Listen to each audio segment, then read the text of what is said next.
Hello guys, इस video में मैंने इलेक्ट्रिकल इंजीनियरिंग के इम्पॉर्टेंट सब्जेक्ट है एएमईसी इलेक्ट्रोमैकेनिकल एनर्जी कन्वर्जन।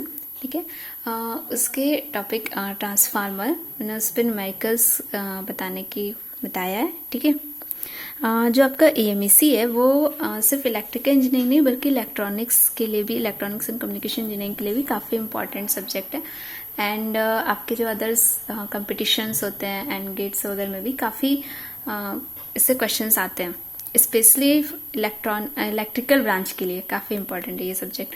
और उस पर न्यूमेरिकल्स भी काफ़ी आते हैं और मैंने इस वीडियो में सिर्फ न्यूमेरिकल्स बताए हैं। मैंने कोशिश की है कि इसमें जितने भी टॉपिक्स हैं मैं उन पर न्यूमेरिकल्स बताऊं और आप ताकि आपके कॉन्सेप्ट क्लियर हो सके कि कैसे न्यूमेरिकल प्रॉब्लम को हैंडल करना है, कैसे उन्हें सॉल्व करना है। मैंने कोशिश की है जितना हो सके मैं इजी वे में आपको और कॉन्सेप्ट को क्लियर करते हुए मैं आपको उन पर क्वेश्चंस बताऊं। तो आइए हम ज़्यादा बिना समय बर्बाद किए क्वेश्चंस देखते हैं। ठीक है, तो देखिए, हाँ, क्वेश्चंस देखने से पहले मैं कुछ थोड़ा सा बेसिक बात मैं बता देना चाहती हूँ जो इस क्वेश्चन के लिए इम्पॉर्टेंट है। ठीक है, देखिए, ये जो ट्रांसफार्मर का कंस्ट्रक्शन है ये कुछ इस तरह से होता है। ठीक है, अब यहाँ पे जो सप्लाई जो वोल्टेज होता है उसे हम कहते हैं V1। यहाँ पे जो हमें आउटपुट में मिलता है वो होता है हमारा V2। ठीक है ना, और जो ये वोल्टेज इंड्यूस्ड होता है ये होता है E1 प्राइमरी साइड में। ओके, ये जो साइड है हमारी प्राइमरी साइड होती है जो इनपुट साइड होती है, और जो आउटपुट साइड होती है वो हमारी सेकेंडरी होती है। ठीक है, तो और यहाँ पे जो वोल्टेज इंड्यूस्ड होता है वो होता है हमारा E2। ठीक है ना, तो अब देखिए, मैं ये चीज इसलिए बता रही हूँ कि क्वेश्चन में आपका दिया होता है तो वहां पे कंफ्यूजन हो जाती है कि E1 है कि E2 है, V1 है V2, वहां बहुत कंफ्यूजन हो जाती है। ठीक है, तो मैं इसलिए ये बता रही हूँ। देखिए, होता क्या है कि आप यहाँ पे V1 अप्लाई करते हो, ठीक है ना, लेकिन और अगर यहाँ पे कोई लॉसेस ना हो तो ये V1 ही आपका क्या हो जाएगा, E1 हो जाएगा। उसी तरह अब इस E1 के कारण E2 यहाँ सेकेंडरी में इंड्यूस्ड होता है, ये तो आप जानते ही होंगे ट्रांसफार्मर के प्रिंसिपल से। और ये जो E2 यहाँ पे इंड्यूस्ड होता है और अगर यहाँ पे भी कोई लॉसेस ना हो, ठीक है, कोई भी वाइंडिंग लॉसेस वगैरह ना हो, तो जो हमारा आउटपुट वोल्टेज हमें मिलेगा वो क्या मिलेगा, हमें ओवरऑल V2 मिल जाएगा। लेकिन ये चीज कहाँ हो सकती है, सिर्फ एक आइडियल ट्रांसफार्मर में। ठीक है, लेकिन प्रैक्टिकली तो ऐसा नहीं होता, प्रैक्टिकली तो हमारे लॉसेस होते हैं। ठीक है, चलिए, हमें तो उस पर नहीं जाना है, हमें हमारे क्वेश्चन के हिसाब से देखना है।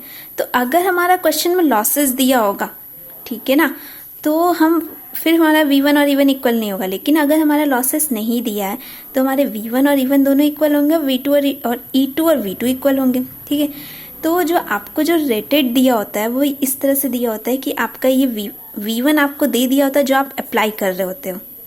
ठीक है, और ये फिर ये मान लेता है कि वहां पे कोई अगर लॉसेस नहीं हो रहे हैं तो यहाँ पे जो V1 होगा E1 के इक्वल हो जाएगा। ठीक है ना, और इसके करस्पॉन्डिंग आपका यहाँ पे E2 इंड्यूस्ड होगा। तो आपको V1 दे दिया होता है और E2 दे दिया होता है। अब अगर आपके लॉसेस नहीं हो रहे हैं ट्रांसफार्मर में तो आप V1 को क्या कंसिडर कर लोगे, E1, और E2 को क्या कंसिडर कर लोगे, V2, यानी आपका जो आउटपुट होगा वो E2 के ही इक्वल हो जाएगा। ठीक है, यानी ये भी कह सकते हैं कि हमें इनपुट, ये साइड क्या आपकी इनपुट वोल्टेज है और जो आपको मिल रहा है V2 क्या है, वो आउटपुट है। ठीक है, इनपुट और आउटपुट आपको दे दिया होता है। अब देखिए, हम इस क्वेश्चन में देखते हैं, जैसे इस क्वेश्चन से क्लियर हो जाएगा। इस क्वेश्चन में क्या दिया आपको, अब 50 kVA, ठीक है, किलो वोल्ट एम्पेयर, यानी इसकी पावर दे दी है। हाँ, एक चीज और, अगर आपका देखिए, अगर आपको जो यहाँ पे आप इनपुट वोल्टेज दे रहे हो वो V1 है, ठीक है, तो और अगर यहाँ पे जो करंट फ्लो हो रही है वो I1 है, तो यहाँ की जो पावर जो आपकी इनपुट हो रही है वो कितनी हो जाएगी, V1 इंटू I1। ठीक है, और जो पावर आउटपुट अगर मान लीजिए यहाँ पे जो करंट फ्लो हो रही है, ठीक है, वो I2 है। ठीक, तो जो आपकी आउटपुट पावर होगी वो क्या हो जाएगी, V2 इंटू I2। लेकिन चूंकि यहाँ पे कोई, या फिर हम कहेंगे इसको वैसे, तो हमारी जो पावर होगी वो क्या होगी, E2 इंटू I2 होगी। ठीक है ना, लेकिन अगर यहाँ पे कोई लॉसेस नहीं हो रहा है तो ये दोनों क्या हो जाएंगी, इक्वल हो जाएंगी। ठीक है, ये क्या हो गया आपकी E2 इंटू I2।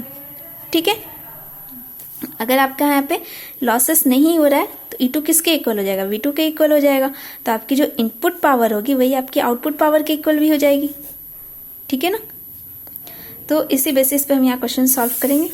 ठीक है, देखिए अब हमें क्या दे दिया, यहाँ पे पावर दे दी है, यही हमारी 50 kVA पावर है, और चूंकि ये इलेक्ट्रिकल पावर है तो इससे इसकी जो यूनिट है किलो वोल्ट एम्पियर में। ठीक है, कभी आपको कन्फ्यूजन तो इस बात से भी देख लीजिएगा, अभी आपके जो आगे क्वेश्चन आएंगे उसमें देखिएगा जो हमारी मैकेनिकल पावर होती है वो हॉर्स पावर लिखी होती है, और जो इलेक्ट्रिकल पावर होती है वो किलो वोल्ट एम्पियर लिखी होती है।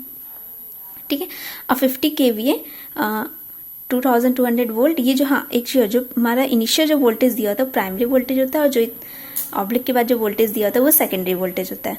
ठीक है, सेकेंडरी साइड यानी आउटपुट और प्राइमरी साइड यानी इनपुट साइड। ठीक है ना, ये हमारी प्राइमरी साइड का वोल्टेज है, सेकेंडरी वोल्टेज है। ठीक है, तो ये आपका V1 है और ये E2 है, और 50 hertz single phase transformer has primary turns of इतना एंड डिटरमाइन हमें करना है। ये 4 क्वेश्चन है, अभी हम देख लेंगे। और देखिए इस क्वेश्चन में कहीं पे भी लॉसेस कंसिडर नहीं किया, कहीं भी लॉसेस के बारे में कोई हमें डिस्क्रिप्शन नहीं दिया है, तो हम यहाँ पे मान लेंगे कि यहाँ कोई लॉसेस नहीं हो रहा है। हम एक आइडियल ट्रांसफार्मर की तरह से ट्रीट करेंगे, और इस कंडीशन में आपको पता है, मैंने भी बताया कि आइडियल अगर ट्रांसफार्मर है तो V1 और E1 इक्वल हो जाएगा, और इसी तरह जो आपका यहाँ पे E2 इंड्यूस्ड हो रहा होगा आपको आउटपुट पे वही मिल जाएगा पूरा का पूरा, क्योंकि कोई लॉसेस तो हुआ नहीं है। ठीक है ना, तो उस हिसाब से अब हमें क्वेश्चन क्या पूछा, फ्लक्स इन कोर पूछा है। तो कोर जो हमारी इसमें कोर है उसमें कितना फ्लक्स इंड्यूस्ड हो रहा होगा, तो फ्लक्स हम कैसे बताएंगे, ये इसके लिए आपको ट्रांसफार्मर की EMF इक्वेशन पता होनी चाहिए। E is equal to 4.44 into 5M into F into N1 होती है। ठीक है, और देखिए यहाँ पे अगर आप E1 लिख रहे हैं तो आप यहाँ N1 लेंगे, और अगर आप यहाँ पे E2 लिख रहे हैं तो N2 लेंगे। N1 क्या है आपका प्राइमरी, जो आपकी प्राइमरी साइड है वहां पे जो प्राइमरी टर्न्स है वो है। ठीक है, number of primary turns. N2 क्या होता है आपका, नंबर ऑफ सेकेंडरी टर्न्स। ठीक है, E1 क्या है जो आपका प्राइमरी साइड में वोल्टेज इंड्यूस्ड हो रहा है, E2 क्या है जो आपका सेकेंडरी साइड में वोल्टेज इंड्यूस्ड हो रहा है। ठीक है, तो हमने चूंकि यहाँ पे E1 लिया है और N1 लिया है, इसलिए हमने यहाँ पे N1 ले लिया। हमें E1 भी पता था और N1 भी पता था, तो इसलिए हमने E1 लिया और N1 लिया। अब हमें यहाँ से बस 5M फाइंड करना था, F तो हमें दी हुई थी 50 हर्ट्ज, तो हम यहाँ से 5M फाइंड कर लेंगे। उसी तरह हम E2 के लिए भी फॉर्मूला लिख सकते हैं। ठीक है, तो अगर हम इन दोनों को डिवाइड करें तो यहाँ से हमें कंक्लूजन मिलता है E1 by E2 is equal to N1 by N2। ठीक है, इसका यूज हम कब करेंगे, देखिए हमसे जो सेकंड क्वेश्चन पूछा है सेकेंडरी टर्न्स। ठीक है, तो हमें E1 पता है, E2 पता है, N1 पता है। N1 क्या प्राइमरी टर्न्स है, तो हमें N2 फाइंड करना है, हम इस फॉर्मूले से N2 फाइंड कर लेंगे। थर्ड क्वेश्चन क्या है हमारा, रेटेड प्राइमरी करंट। ठीक है, यानी हमें प्राइमरी साइड की रेटेड करंट बतानी। रेटेड इसलिए क्योंकि जो हमारा वोल्टेज है वो भी रेटेड वोल्टेज दिया है हमें। ठीक है ना, लॉस तो कोई हो नहीं रहा है, और हमें जो वोल्टेज दिया होता है वो रेटेड दिया होता है। ठीक है, तो हमें रेटेड प्राइमरी करंट बतानी है, वो होती है हमारी जो हमारा रेटेड वोल्टेज और रेटेड करंट होती है। ठीक है, रेटेड वोल्टेज ले लीजिए, रेटेड करंट ले लीजिए, वही हमारे क्या होगी, अगर आप प्राइमरी साइड का ले रहे हैं तो वो इनपुट पावर के इक्वल हो जाएगी, और अगर आप सेकेंडरी साइड का ले रहे हैं तो वो आउटपुट पावर के इक्वल हो जाएगी। तो मैंने यहाँ पे रेटेड, चूंकि हमसे क्या पूछा था, रेटेड प्राइमरी करंट पूछा था, तो मैंने रेटेड प्राइमरी वोल्टेज ले लिया। इन दोनों का मल्टीप्लीकेशन हमारे इनपुट पावर के इक्वल होगा। ठीक है, और चूंकि यहाँ पे कोई लॉसेस नहीं हो रहा तो इनपुट पावर आउटपुट पावर दोनों ही इक्वल होगी। ठीक है, और देखिए तो यहाँ से हम क्या फाइंड कर लेंगे, I1FL। हाँ, मैंने इसे I1FL इसलिए लिखा है क्योंकि जो हमारी रेटेड करंट होती है उसी को हम फुल लोड करंट भी बोलते हैं। ठीक है, I1 शो कर रहा है कि ये प्राइमरी साइड की, FL शो कर रहा है कि ये फुल लोड करंट है। ठीक है, देखिए अब यहाँ पे हमारा E1 दे दिया था। ठीक है, V1 दे दिया था हमें, तो V1 I1FL is equal to 50 kV हमें दिया था। ठीक है, तो वहां से हम I1FL फाइंड कर लेंगे। आप समझ गए होंगे कि हमें देखिए सेकंड क्वेश्चन पूछा है रेटेड सेकेंडरी करंट। ठीक है, तो रेटेड सेकेंडरी करंट हम कैसे फाइंड करेंगे, हमें रेटेड सेकेंडरी वोल्टेज पता है, रेटेड सेकेंडरी करंट फाइंड करने का है, तो इन दोनों का मल्टीप्लीकेशन किसके इक्वल होगा, पावर के। पावर हमें बताई है 50 kVA, तो हम उसी से इसे फाइंड कर लेंगे। ठीक है, देखिए रेटेड ये हमें दिया था सेकेंडरी वोल्टेज, और E2 हमें दी थी, I2FL पता है हमें, वही हमारी किसके इक्वल होती है, VA ऑफ ट्रांसफार्मर।